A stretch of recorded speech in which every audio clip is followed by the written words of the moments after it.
இந்த வீடியோ பார்க்க வந்த எல்லாருக்குமே ஒரு பெரிய வணக்கம். இன்னைக்கு நம்ம கன்னடத்துல ரீசெண்டா ரிலீஸ் ஆயிருக்க சப்த சாகராச்ச ஹலோ சைட் ஏ அப்படின்ற ஒரு பியூட்டிஃபுல்லான லவ் ஸ்டோரி பத்தி தான் பார்க்க போறோம். ஸோ பேசி டைம் வேஸ்ட் பண்ணாம ஸ்ட்ரைட்டா இந்த படத்தோட கதைக்குள்ளே போயிடலாம். இந்த படத்தோட ஸ்டார்டிங் சீன்லயே பாத்தீங்கன்னா ஹீரோவான மனோ அப்படின்றவரையும் அண்ட் ஹீரோயினான பிரியா அப்படின்றவங்களே தான் காமிக்கிறாங்க. நம்ம ஹீரோ பாத்தீங்கன்னா ஒரு வெல் பிசினஸ் மேனுக்கு கார் டிரைவரா இருக்கிறவர். அண்ட் ஹீரோயின் பாத்தீங்கன்னா ஒரு மிடில் கிளாஸ் ஃபேமிலி தான், பாட்டு பாடணும் அண்ட் பாட்டு பாடி பெரிய ஆள் ஆகணும் அப்படின்ற மாதிரி லட்சியத்தோட வாழ்றவங்க. இவர் கார்ல வேகமா போய்கிட்டே இருக்கும்போது காரை நிறுத்த சொல்லிட்டு இறங்கி போயிட்டுறாங்க. காரணம் என்ன அப்படின்னா அந்த கார் ஒரு 1 to 1.5 கோடி வரைக்கும் இருக்கும்.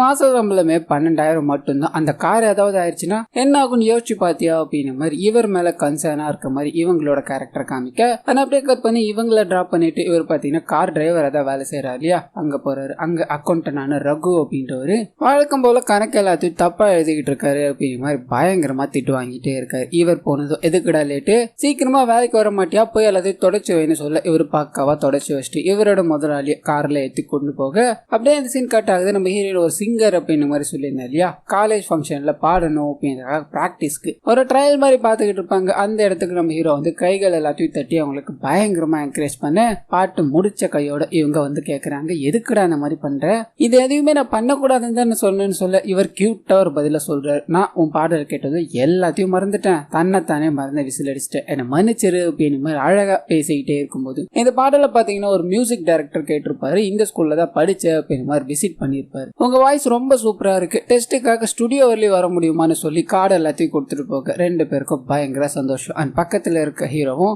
பெரிய லைட்டா நம்மள மறந்துட மாட்டீங்களே, எங்களெல்லாம் ஞாபகம் இருக்குமா அப்படின்னு மாதிரி கிண்டல் பண்ணி பேச அப்படியே கட் பண்ணி வேலைக்கு போறாரு. மறுபடியும் பாத்தீங்கன்னா அந்த அக்கௌண்டன்ட் திட்டு வாங்கிட்டு தான் இருக்காரு. இவர் போனதும் என்னடா அடிக்கடி லேட்டா வந்துகிட்டே இருக்க, உன் நடவடிக்கையே சரியில்லையே அப்படின்னு மாதிரி பேசிக்கிட்டே இருக்க கட் பண்ணி நம்ம ஹீரோவும் ஹீரோயினும் பாத்தீங்கன்னா வீட்டுல தெரிஞ்சுதான் லவ் பண்ணுவாங்க. ஹீரோட ஃபேமிலியில யாரும் இல்லை, ஆனா ஹீரோயினோட ஃபேமிலியில ஒரு அழகான தம்பியான அம்மாவும் இருப்பாங்க, அப்பா இறந்து போயிட்டு இருப்பாரு. இவங்க இப்ப என்ன பிளான் போட்டிருப்பாங்க அப்படின்னா ஒரு புது வீடை பார்த்துட்டு அதுக்கப்புறமா நம்ம கல்யாணத்தை பண்ணிக்கலாம் அப்படின்ற மாதிரிதான். இதுக்காக இவங்க அம்மா பாத்தீங்கன்னா ஒரு தாலி எடுத்து கொடுத்து அனுப்புறாங்க. அந்த தாலியை போட்டுக்கிட்டு வீடு தேட போறாங்க. எனக்கு கல்யாணம் ஆயிடுச்சு அப்படின்ற மாதிரி சொல்லிதான் தேடணும் இல்லையா.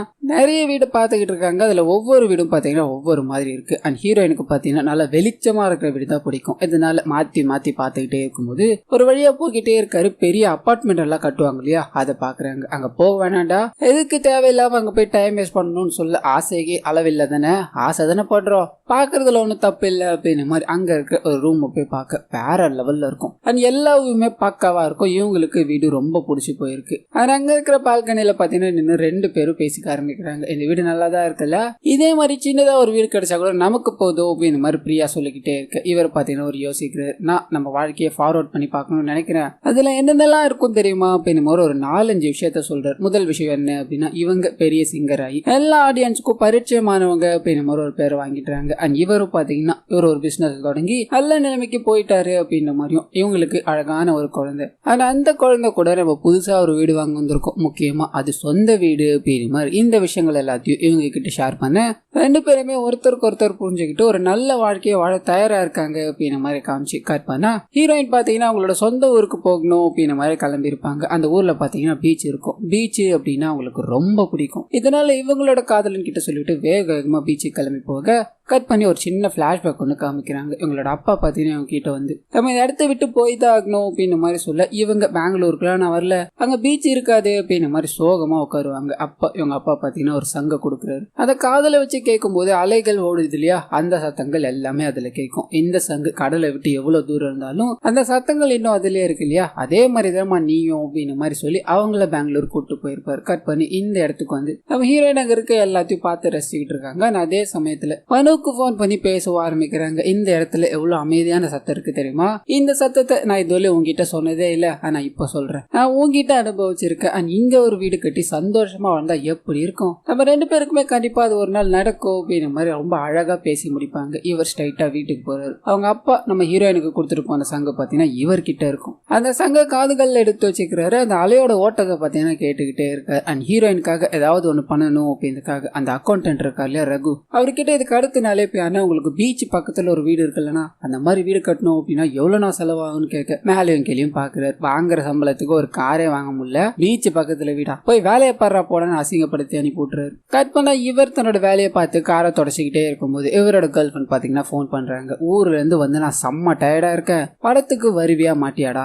இன்னும் 10 நிமிஷத்துல படம் ஸ்டார்ட் ஆக போகுதுன்னு சொல்ல அப்பதான் இவருக்கு ஞாபகமே வருது படத்துக்கு போகணும் அப்படின்ற விஷயம். கம்ப்ளீட்டா மறந்துட்டாரு. நான் வந்துகிட்டே இருக்கமா, ஒரு 5 நிமிஷம் ஒரு கண்டிப்பா இந்த வாட்டி லேட் ஆகாது அப்படின்னு மாதிரி போனை கட் பண்ணிட்டு திரும்ப அங்க ஒரு கார் நிக்குது. அப்படியே கட் பண்ணா கார் வேகமா போய்கிட்டே இருக்கு. 100 150 அப்படின்னு மாதிரி தாண்டி போய்கிட்டே இருக்கு. வழியில ஒரு நபர் குறுக்குல வர அவர் அடிச்சு தூக்கிட்டுறாங்க. அவர் கால் உடஞ்சு போய் கீழே விழுந்துட்டு இருக்காரு. அதை பொருட்படுத்தாம திரும்பி வந்து அந்த நபரை மொத்தமா வண்டி ஏத்தி நசிக்கிட்டு அந்த வண்டி பாத்தீங்கன்னா வேகமா போய்கிட்டே இருக்கு. அப்படியே கட் பண்ணா நம்ம ஹீரோ வேலை செய்யற பிசினஸ் மேன் இருக்கா இல்லையா, அவருக்கு இந்த விஷயம் தெரிய வருது. ஸ்பாட்ல அந்த நபர் இறந்து போயிட்டாரு.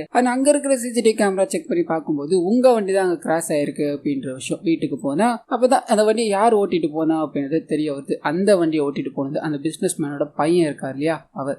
இங்க இருக்கிற எல்லாருமே பாத்தீங்கன்னா அந்த விஷயம் சிசிடிவி கேமரால பதிவாயிருச்சு, நம்ம வண்டி தான் அப்படின்ற மாதிரி கன்ஃபார்ம் பண்ணிட்டாங்க. இதுல இருந்து தப்பிக்க வேற வழியே இல்லைன்னு சொல்லி அங்க இருக்க எல்லாருமே எவ்வளவு செலவானாலும் பரவாயில்ல, என் பையன் இதுல இருந்து எப்படியாவது வெளியே கொண்டு வரணும் அப்படின்ற மாதிரி துடிக்கிறாங்க. ஆனா அப்பதான் அந்த வீட்டுல பழைய டிரைவர் ஒருத்தர் இருப்பார், ரொம்ப வருஷமா வேலை செய்வார். அந்த பிசினஸ் மேன் பாத்தீங்கன்னா அவரை கூப்பிடுங்க, அவரை இதுக்கு பதிலா சரணடைய வைக்கலாம் அப்படின்னு மாதிரி சொல்ல அங்க இருக்கிற அக்கௌண்டன்ட்டுக்கு ஒரு யோசனை. சரக்கு எல்லாத்தையும் ஊத்தி கொடுத்துக்கிட்டே, ஐயா அவர் வயசானவரு, அவர் தான் இந்த மாதிரி பண்ணாருன்னு சொன்னா நம்பவே மாட்டாங்க. நம்ம இன்னொருத்தன் இருக்கான்ல மனு, அவனை ட்ரை பண்ணி பார்க்கலாமான்னு கேட்க அப்படியே கட் ஆகுது. அந்த அக்கௌண்டன்ட் நம்ம ஹீரோ கிட்ட வந்து பேசுறாரு. நடந்த விஷயங்கள் எல்லாத்தையும் சொல்லி நீ உள்ள போன அப்படின்னா உனக்கு நிறைய பெனிஃபிட் இருக்கு, 10 லட்சம் ரூபாய் வரைக்கும் வாங்கி தரேன் அப்படின்ற மாதிரி சொல்ல இவருக்கு யோசிக்க கொஞ்சம் டைம் கேட்கிறாரு. இந்த விஷயத்த நம்ம காதலி கிட்ட சொல்லணும், அவ என்ன சொல்ல போறாளோ அப்படின்ற மாதிரி. இதுக்கு அடுத்த நாள் பாத்தீங்கன்னா வேற ஒரு வீடு பார்க்க போறாங்க. அந்த வீடு புடிச்சு போனதால அந்த வீட்டுல பாத்தீங்கன்னா சில பூஜைகள் எல்லாத்தையும் அவங்க பண்ணிக்கிட்டே இருக்காங்க. அவங்க கிட்ட சொல்லதான் போக அவங்களோட கண்ணை பாக்குறாரு, எதுவுமே பேச முடியல.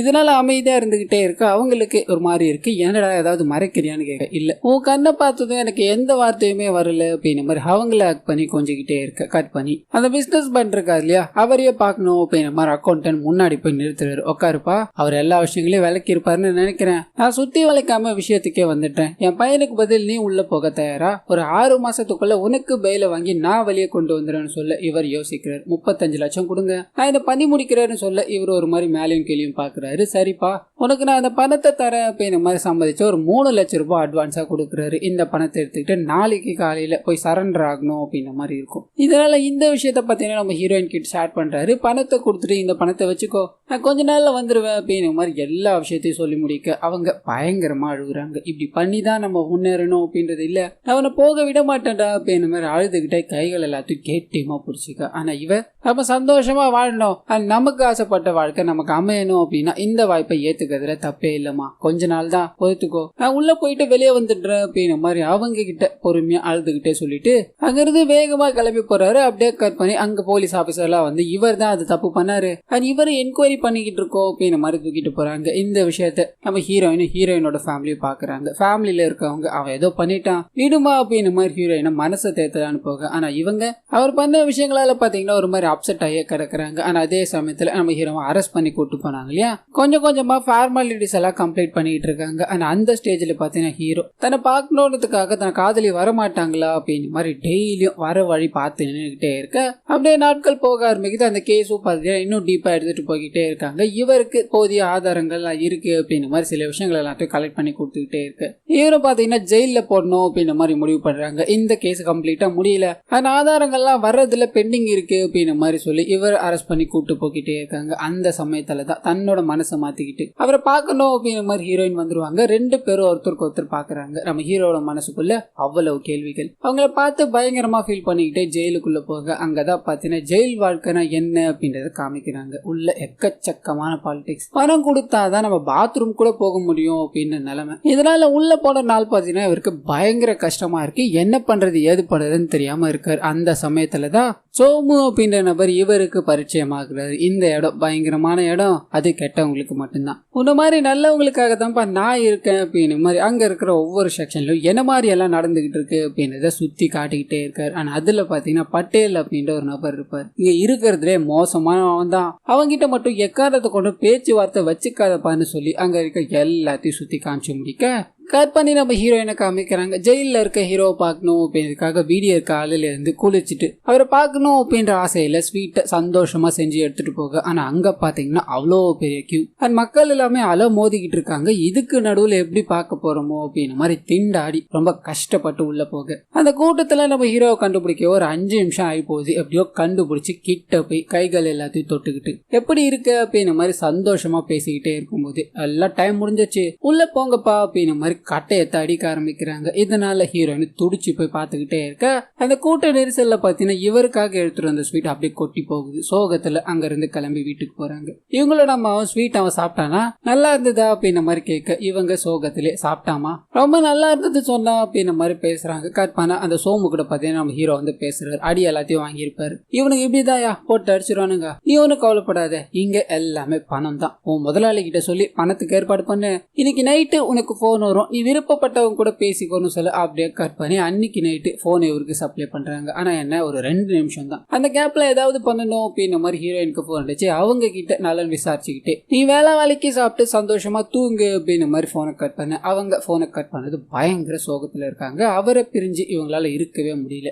இப்ப அப்படியே கட் பண்ணி இதுக்கு அடுத்த நாள் காமிக்கிறாங்க. அது பிசினஸ் மேன் இருக்கா இல்லையா, அவருக்கு பாத்தீங்கன்னா நம்ம ஹீரோவை போட்டு அழிச்சிட்டாங்க அப்படின்ற விஷயம் தெரிய வருது. ஹீரோவை பார்க்கணும் அப்படின்ற மாதிரி ஜெயிலுக்கே போயிருப்பாரு. கூப்பிட்டு உட்கார வச்சு என்னோட வார்த்தையை நான் காப்பாத்துவோம்பா, உன்னோட வார்த்தையை நீ காப்பாத்திக்கோ, கோர்ட்ல நம்ம ஜட்ஜ் என்ன சொல்றாரோ அதையே சொல்லு, அது இதுக்கு வேலை உனக்கு என்ன மாதிரிலாம் ஆகாதுப்பா, ஒரு வேற இடத்துக்கு ஷிஃப்ட் பண்றதுக்கான எல்லா ஏற்பாடுகளும் நான் பண்ணிக்கிட்டு இருக்கேன் அப்படின்ற மாதிரி சொல்ல கட் பண்ணி கோர்ட்ல காமிக்கிறாங்க. நம்ம ஹீரோ சொல்லி கொடுத்த மாதிரியே சொல்லி ஆகணும் அப்படின்றதுக்காக மேல போறாரு. ஆனா அங்க இருக்க ஜட்ஜும் பாத்தீங்கன்னா இது எல்லாமே உண்மைதானா, நீனா கார் ஏத்தி கொலை பண்ணியான்னு கேட்க இவர் அந்த வீடியோ பாக்குறாரு. ரொம்ப கொடூரமா இருக்கும். எல்லாத்துக்கும் நான் தானே தலையாட்ட அங்க இருக்கிற எல்லாருமே ஒரு மாதிரி பாக்குறாங்க. ஆனா அது கூடவே இறந்து போனவரோட பொண்ணு அப்படின்னு மாதிரி ஒருத்தங்க இருப்பாங்க. அவங்களும் இவரையே பாத்துக்கிட்டே இருக்க நம்ம ஹீரோயினும் பாக்குறாங்க. பயங்கர சோகம், அழுதுகிட்டே இருக்காங்க. கட் பண்ணி ஜெயிலுக்குள்ள காமிக்கிறாங்க. சோம பாத்தீங்கன்னா அவரை தாங்க ஆரம்பிக்கிறாரு. ஆனா அந்த சமயத்துலதான் உள்ள ஒருத்தர் எனக்கு உதவிட்டு இருக்காரு, அவர் தான் எல்லாத்தையும் பண்ணிக்கிட்டு இருக்காரு அப்படின்னு மாதிரி நம்ம ஹீரோ பாத்தீங்கன்னா அந்த பிசினஸ் மேன் கிட்ட சொல்லியிருப்பாரு. இந்த விஷயத்த ஷேர் பண்ணிட்டு நீங்க ஒன்னும் கவலைப்படாதீங்கன்னா அடுத்த வாட்டி ஐயா வரும்போது உங்களையும் நான் இன்ட்ரோ கொடுக்குறேன் அப்படின்ற மாதிரி சொல்ல இவர் சிரிக்கிறாரு. ஆனா அப்ப அவரோட முகத்துல பாத்தீங்கன்னா ஏதோ ஒரு மாற்றம் ஏற்பட ஆரம்பிக்குது. அப்படியே கட் பண்ணி அந்த பிசினஸ் மேன் இருக்கா இல்லையா,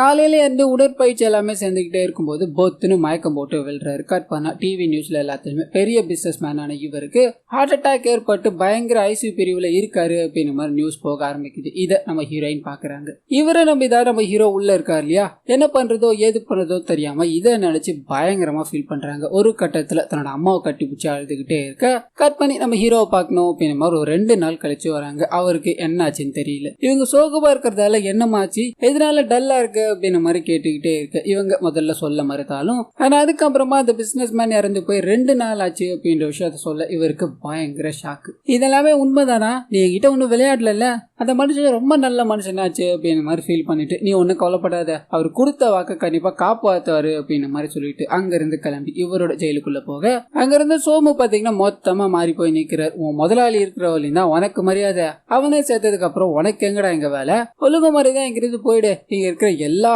கக்கூசியும் நீ தான் கழுவணும், நான் போட்டு வச்சுருந்தா மொத்த பிளானும் வீணா போயிருச்சேன்னு புலம்ப. கட் பண்ணி இவருக்கு கிடைச்சிக்கிட்டு இருந்த எல்லா சலுகைகளுமே பாத்தீங்கன்னா கட் ஆகுது. பாத்ரூம் மட்டுமே கழுவிக்கிட்டே இருக்க இவர் கூடயே சேர்ந்து ஒரு நபர் பாத்தீங்கன்னா பயங்கர இன்னல்களை அனுபவிச்சுக்கிட்டே இருப்பார். ஒரு கட்டத்துல இந்த இன்னல்களை தாங்க முடியல அப்படின்ற மாதிரி மனுஷன் தற்கொலையே பண்ணிட்டு இருப்பாரு. இந்த விஷயங்கள் எல்லாத்தையும் நம்ம ஹீரோ பார்த்து இந்த ஜெயில் வாழ்க்கை இப்படி இருக்கே அப்படின்ற மாதிரி வேதனைப்பட்டுக்கிட்டு இருக்காங்க. கட் பண்ணி ஹீரோயின் பார்க்க வராங்க. நீ ஒன்னும் கவலைப்படாத, நான் உன்னை எப்படியாச்சும் வெளியே கொண்டு வந்துடுறேன் அப்படின்ற மாதிரி சொல்லிட்டு இதுல சம்பந்தப்பட்ட அந்த அக்கௌண்டன்ட் இருக்கா இல்லையா, அவரை பார்க்கலான்னு போக அவர் பாத்தீங்கன்னா இல்லமா மேல் இடத்துல எல்லாமே பேசிட்டு தான் இருக்கும், கண்டிப்பா அந்த பையனை வெளியே கொண்டு வர எல்லா ஏற்பாடுகளும் நடந்துகிட்டு தான் இருக்கு, கொஞ்சம் டைம் கொடுமான்னு சொல்லி அங்க இருந்து கிளம்பி போக அப்படியே கட் பண்ணா இறந்து போன அந்த நபருக்கு பாத்தீங்கன்னா இறுதி சடங்கு எல்லாத்தையும் பண்ணிக்கிட்டே இருக்க மாதிரி காமிக்கிறாங்க. அங்க இருக்கிற வக்கீல் எல்லாமே இந்த மாதிரி அந்த பையனுக்கு பெயில் விஷயமா பேசிட்டு இருந்தோம், ஆல்மோஸ்ட் கிட்ட நெருங்கிருச்சுன்னு சொல்ல இவங்களும் அதை எல்லாத்தையும் பண்ணுங்க, அவர் கொடுத்த வார்த்தை காப்பாத்தி ஆகணும்னு சொல்லிட்டு போக அந்த சமயம்னு பார்த்தா அக்கௌண்டன்ட் உள்ள போடுறாரு. அம்மா அவன் ஜெயில இருக்கிறதுதான் நல்லதுன்னு நினைக்கிறேன், இப்ப வெளியே வந்தான் அப்படின்னா ஐயா வேற இல்ல, உங்க பையனுக்கு தான் அது ஆபத்துன்னு சொல்ல இவங்க யோசிக்கிறாங்க. எல்லாத்தையும் நீங்களே பாத்துக்கோங்கன்னு சொல்ல இவ்வளவு நேரம் வரலையும் சாதாரண ஒரு அக்கௌண்டன்டா இருந்த இந்த மனுஷனுக்கு இப்ப பயங்கர திமிரு, எல்லாமே தான் கண்ட்ரோல்ல வந்தது அப்படின்ற மாதிரி நம்ம ஹீரோ இருக்க விஷயத்த பாத்தீங்கன்னா அப்படியே விட்டுட்டு கட் பண்ணா ஜெயிலுக்குள்ள இருக்க ஹீரோ காமிக்கிறாங்க. உள்ள ஏதாவது வேலை செய்யணும் அப்படின்ற மாதிரி துணியெல்லாம் தைப்பாங்க. அந்த செக்ஷன்ல தான் பட்டேல் அப்படின்ற மாதிரி சொன்னிருந்தேன் இல்லையா, அவர் இருப்பார். அவர்கிட்ட போய் வேலை கேட்க, உனக்கு வேலை கொடுக்கணும் அப்படின்னா நீ எந்த தப்பு பண்ண அப்படின்றத சொல்லு, அதை ரியலைஸ் பண்ணா மட்டும்தான் இங்க வேலைன்னு சொல்லு, நான் தப்பே பண்ணலன்றாரு. அப்பனா உனக்கு வேலை இல்ல, இங்க இருந்து போடான்னு அனுப்பிவிட. கட் பண்ணி இன்னொரு பக்கம் ஹீரோயினை காமிக்கிறாங்க. அவரை வெளியே கொண்டு வரணும் அப்படின்றதுக்காக அந்த பிசினஸ் மேன் ஒரு வக்கீல் ஏற்பாடு பண்ணிருப்பார் இல்லையா, அந்த வக்கீல் கிட்டே போய் காலையில சாயங்காலம் அப்படின்ற மாதிரி நின்னுகிட்டே இருக்கு. அப்பதான் இவங்களுக்கு தெரிய வருது, இந்த கேஸை விட்டுட்டு சொல்லிட்டாங்க. அவங்களே சொல்லும் போது நாங்க எப்படி எடுத்து நடத்த முடியும் அப்படின்ற பதில். இதனால பயங்கரமா மனசு உடைஞ்சு போறாங்க. எப்படியா இருந்தாலும் அவரை நம்ம காப்பாத்தி ஆகணும் அப்படின்றதுக்காக இவங்களே ஒரு வக்கீல் கிட்ட போக அதுக்கு நிறைய செலவாகுது. அது மறுபடியும் கோர்ட்ல காமிக்கிறாங்க. முதல்ல இவர் குற்றவாளினாங்க,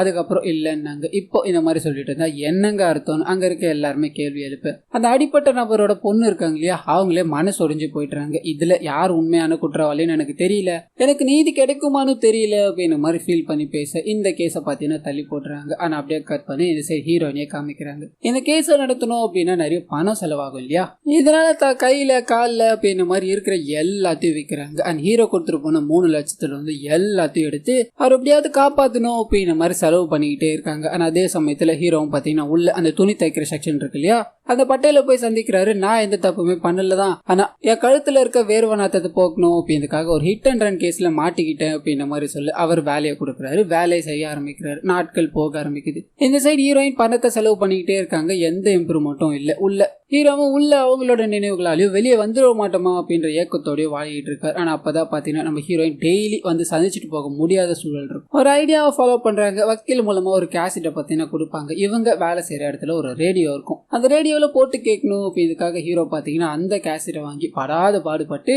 எங்கெங்கயோ ஓடி தெரிஞ்சு ஒரு இடத்துக்கு பாத்தீங்கன்னா ஓடி போய் ஒளிகிறாரு. அங்க இருக்கிற வயர் மூலமா அந்த ரேடியோ கேட்க ஆரம்பிக்க அதுல 1008 கதைகள். ஒவ்வொரு விஷயங்களும் கேட்க கேட்க இவரோட மனசு பாத்தீங்கன்னா அப்படியே உடஞ்சு போயிடுது. அவங்க கனவுகளா கண்டுட்டு இருப்பாங்க இல்லையா, அது எல்லாத்தையும் சொல்றாங்க. அது கூடவே எனக்கு பாட்டு பாடணும் அப்படின்ற மாதிரி சின்ன வயசுல இருந்து ஆசைதான். எனக்காக பாடிக்கிட்டு இருந்தானா இப்போ உனக்காக பாடணும்னு தோணுது. ஆனா இதை கேட்கதான் நீ இல்லையே அப்படின்ற மாதிரி ஒவ்வொரு கேசட்லயும் அவங்க எவ்வளவு கஷ்டப்படுறாங்க, இவர் இல்லாதது எந்த அளவுக்கு பாதிச்சிருக்கு அப்படின்னு மாதிரி சொல்லியிருப்பாங்க. பயங்கர ஃபீல் பண்றாரு. ஆனா அது கூடவே இதை கவனிச்சுக்கிட்டே இருந்த ஹீரோயினோட அம்மா பாத்தீங்கன்னா இவங்க கிட்ட வந்து வாழ்க்கையை மூவ் ஆன் பண்ணி போக வேண்டியது தானே அப்படின்ற மாதிரி டாக் எடுக்க இவங்க பயங்கரமா திட்டுறாங்க. அப்பா உன்னை விட்டு போனதுக்கு அப்புறம் நீ ஏன் இன்னொரு வாழ்க்கையை தேடிக்கல, எனக்கு அவன் தான் ஆயிடுச்சு, என்ன பிரச்சனை வந்தாலும் சரி அவனுக்கு நானும் எனக்கும் அவனும் மட்டும் தான் இருக்கோம் அப்படின்ற மாதிரி சொல்லிட்டு அந்த வேலைகள்ல ஈடுபட்டுக்கிட்டே இருக்கு. இவங்க அம்மாவுக்கு பார்த்தீங்கன்னா இது உறுத்திக்கிட்டே இருக்கு. ஸ்ட்ரைட்டா ஹீரோவை போய் சந்திக்கிறாங்க. அவ பல கனவுகளோட இருந்தா நானும் இதெல்லாமே நடக்கும் அப்படின்னு நம்ம தான் இருந்தேன். ஆனா இப்ப நடக்கிற விஷயங்களை பார்த்தா என்னை விட்டு அவளும் போயிடுவாளோ அப்படின்ற மாதிரி பயமா இருக்கு. அவ பாடுறதையே நிறுத்திட்டாப்பா. அது கூட நிறைய கடன் எல்லாத்தையும் வாங்கி இப்போ ரொம்ப கஷ்டப்பட்டுக்கிட்டு இருக்கா. எங்களுக்கு என்ன பண்றதுன்னே தெரியல அப்படின்ற மாதிரி பயங்கர உருக்கமா பேசி முடிக்க இதை கேட்டது இவரோட மனசு பாத்தீங்கன்னா ஒரு மாதிரி ஆயிடுது. எனக்காக இவ்வளவு பெரிய கஷ்டத்தை அனுபவிச்சுட்டு இருக்கா, தப்பான முடிவு எடுத்து நான் உள்ள வந்து மாட்டிக்கிட்டதுக்கு அவ என்ன பண்ணுவா அப்படின்னு மாதிரி பயங்கரமா யோசிச்சதுக்கு அப்புறமா ஒரு முடிவு எடுக்கிறாரு. ஒரு லெட்டர் எழுதுறாரு. அந்த லெட்டர்ல பாத்தீங்கன்னா இந்த லெட்டர் எப்போ உன் கைக்கு வருதோ அப்பதான் நான் உன்னை கடைசியா பாக்குறதா இருக்கும். அது எந்த முடிவு உனக்கு ரொம்ப வலிய கொடுக்கறதா இருந்தாலும் இந்த முடிவு நீ ஏத்துக்கிட்டு தான் ஆகணும். எனக்காக நீ கஷ்டப்பட்டது எல்லாமே போதும், உனக்காக ஒரு வாழ்க்கையை தேடிக்கோ, அந்த வாழ்க்கையை சந்தோஷமா அமைச்சுக்கோ அப்படின்னு மாதிரி சொல்லி என்ன மறந்துரு, நீ எக்காரணத்தை கொண்டு பாட்டு பாடுறதை மட்டும் நிறுத்திடாத அப்படின்னு மாதிரி எழுதியிருக்கோம். இந்த விஷயத்த நம்ம ஹீரோயின் படிக்கிறாங்க. மனசுக்குள்ள தாங்கவே முடியாத துயரத்தை அனுபவிக்கிறாங்க. வேக வேகமா கிளம்பி நம்ம ஹீரோவை பார்க்கணும்ன்ற மாதிரி விசிட்டர் ரூமுக்கு போக ஹீரோ வரதா இல்ல. ஒரு நாள் 2 நாள்ல மாச கணக்கா வந்து இவருக்காக காத்துக்கிட்டே இருக்கா. ஆனா இவர் பாத்தீங்கன்னா அவங்க வந்திருக்காங்க அப்படின்ற விஷயம் தெரியும். ஆனா போக மறுக்கிறாரு. ஒரு கட்டத்துல அவங்களை பார்க்கணும் அப்படின்னு மாதிரி ரூம் வெளியே வரலையும் போயிடுவார். ஆனா பாத்துட்டோம் அப்படின்னா அவங்க வேற ஒரு வாழ்க்கையை தேர்ந்தெடுக்க மாட்டாங்க அப்படின்றதுக்காக மனசை கல்லாக்கிட்டு அங்கிருந்து திரும்ப நம்ம ஹீரோயினை காமிக்கிறாங்க. நாட்கள் போக ஆரம்பிக்குது. அவருக்காக டெய்லி வந்துட்டு போய்கிட்டே இருக்கு. ஒரு கட்டத்துல பாத்தீங்கன்னா வீட்டுல கல்யாணத்தை பத்தி பேச ஆரம்பிக்கிறாங்க. நல்ல சம்பந்தம் வந்து இருக்கு, இதை விட்டா நம்ம ஃபேமிலிக்கு ஒரு வாய்ப்பு அமையாதுமா, எனக்காக இல்ல அப்படின்னாலும் உன் தம்பிக்காக நீ இதை பண்ணிதானே ஆகணும் அப்படின்னு நம்மளாம் சொல்ல இவங்க தற்கொலை படிக்கணும் அப்படின்னு நம்மளாம் முடிவெடுக்கிறாங்க. தைரியம் இல்லாததால அதை கைவிட்டுட்டு இந்த கல்யாணத்துக்கு சம்மதிக்கிறாங்க. ஆனா அதே சமயத்துல நம்ம ஹீரோயின் இவ்வளவு கஷ்டப்பட்டுக்கிட்டே இருக்காங்களே அப்படின்னு மாதிரி நடுவுல பாத்தீங்கன்னா ஹீரோ தப்பிக்கணும் அப்படின்னு மாதிரி ட்ரை பண்ணிருப்பாரு. போலீஸ் கிட்ட மாட்டந்தால உனக்கு எப்படி பெயில் கிடைக்குது பாத்துறான்னு இவர் மேல பாத்தீங்கன்னா பிளாக் மார்க் வச்சு விட்டு இருப்பாங்க. இதுக்கப்புறம் நிறைய வயலன்ஸ்ல ஈடுபடுற மாதிரியும் அதனால இவரை பாத்தீங்கன்னா தனி செல்ல போட்டு இவரை அமைதிப்படுத்தணும் அப்படின்ற மாதிரியும் நிறைய விஷயங்கள் பண்ண ஆரம்பிக்கிறாங்க. அண்ட் இந்த கேஸ்ல போதிய ஆதாரங்கள் இல்ல, இவரதான் குற்றவாளி அப்படின்றதுக்காக நிறைய ஆதாரங்கள்லாம் இருக்கு அப்படின்ற மாதிரி நம்ம ஹீரோக்கு ஒரு 10 வருஷம் சிறை தண்டனையை கொடுக்குறாங்க. ஒரு நல்ல வாழ்க்கை அமையணும் அப்படின்ற மாதிரி நான் எடுத்த முடிவு என்னை இவ்வளவு தூரம் கூட்டு வந்து விட்டுருச்சு அப்படின்ற மாதிரி ஜெயிலுக்குள்ள இவங்களோட நண்பர்கள்லாம் இருப்பாங்க. அவங்க கூட உட்காந்து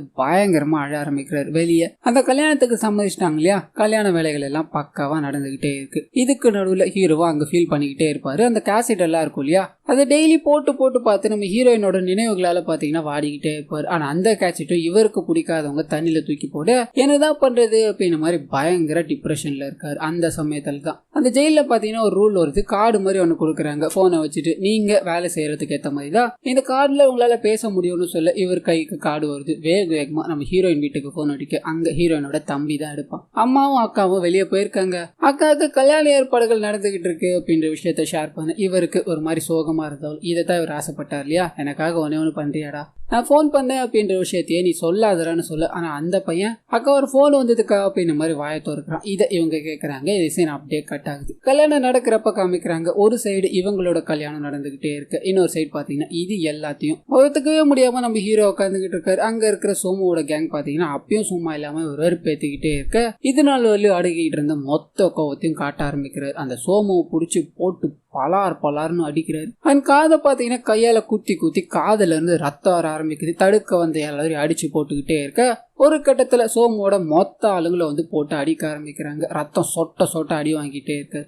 இன்னொரு பக்கம் நம்ம ஹீரோயினுக்கும் பாத்தீங்கன்னா நல்லபடியா கல்யாணம் நடந்து முடிஞ்சிருது. முதல் இரவுக்காக அவங்க காத்துக்கிட்டே இருக்க அதே சமயத்துல ஜெயிலுக்குள்ள நமக்கு காமிக்கிறாங்க. அடி எல்லாத்தையும் வாங்கிட்டு ரத்தம் சொட்ட அதை பட்டேல் பாத்தீங்கன்னா ஒரு ஹாஸ்பிட்டல தூக்கிட்டு போயிட்டு இருக்காரு. அவருக்கு பயங்கரமான காயங்களோட உயிர் பொழைச்சிட்டாரு அப்படின்ற மாதிரி தகவல் வருது. நீ இங்க இருந்த அப்படின்னா பல பிரச்சனைகளை தான் சந்திப்ப, உன்னை வேற ஜெயிலுக்கு ஷிஃப்ட் பண்ண நான் ரெக்வஸ்ட் வச்சிருக்கேன்னு சொல்ல அப்படியே கட் பண்ணி ஒரு 10 வருஷம் கழிச்சு காமிக்கிறாங்க. இவரோட ஆயுட்காலமே 10 வருஷம் சிறை தண்டனை அப்படின்னு தான் இல்லையா, வெளியே வர்றாரு. முடி எல்லாத்தையும் வெட்டிக்கிட்டு மொத்தமா மாறிட்டு வர்றாரு. அப்படியே கட் பண்ணி இது படத்தோட சைட் பி அப்படின்னு மாதிரி சில விஷயங்களை நமக்கு காமிக்கிறாங்க. வெளியே வந்ததும் இவருக்குன்னு லைஃப்ல ஒரு புது பொண்ணு வந்திருப்பாங்க. அண்ட் அது கூடவே இவரோட வாழ்க்கையை இந்த மாதிரி புரட்டி போட்டு அந்த அக்கௌண்ட்டையும் பழி வாங்கணும் அப்படின்ற மாதிரி துடிச்சுக்கிட்டு இருக்காரு. சோமு பாத்தீங்கன்னா இவரால காது கேட்காம போயிட்டு இருக்கோம். அவரு ஒரு பக்கம் பழி வாங்கணும் அப்படின்ற மாதிரி துடிக்கிறாரு. சுத்தி இவ்வளவு பிரச்சனைகள். ஆனா அதையும் தாண்டி கல்யாணம் ஆகி தனக்குன்னு ஒரு வாழ்க்கையை வாழ்ந்துகிட்டு இருக்க நம்ம ஹீரோயினையும் காமிப்பாங்க. ரெண்டு பேரும் ஒருத்தருக்கு ஒருத்தர் சந்திக்கிறாங்க. ஒரு இடத்துல உட்காந்து கைகள் எல்லாத்தையும் பிடிச்சிக்கிட்டு பேசலான்னு போக இந்த படத்தை பார்த்தீங்கன்னா இதோட முடிக்கிறாங்க. ஸோ சைட் பில இன்னும் நிறைய விஷயங்கள் இருக்கு. அது ஃபுல்லா நமக்கு தெரியணும் அப்படின்னா கொஞ்சம் பொறுத்துதான் ஆகணும். ஸோ இந்த படம் கண்டிப்பா உங்களுக்கு பிடிச்சிருக்கோம் அப்படிங்கிற மாதிரி நம்புறேன். இதே மாதிரி நிறைய மூவிஸ் அண்ட் சீரிஸோட எக்ஸ்பிளனேஷன் நீங்க பார்க்கணும்னு ஆசைப்பட்டீங்கன்னா மறந்துடாம நம்ம சேனலை சப்ஸ்கிரைப் பண்ணி அப்படியே பக்கத்துல இருக்க அந்த பெல் ஐகானை கிளிக் பண்ணிக்கோங்க.